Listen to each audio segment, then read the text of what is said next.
Nifty 25,900ના કોલમાં best entry ક્યાં બની શકે? ભાઈ હાલની પોઝિશનમાં આ પ્રીમિયમ બ્રેકડાઉન છે. જો આ પ્રીમિયમ તમને 75 યા તો 49 આ ઓટીજીના લેવલ છે.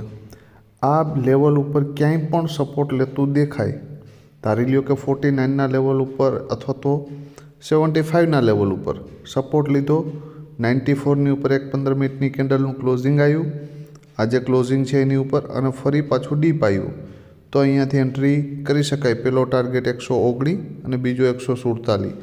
બરાબર.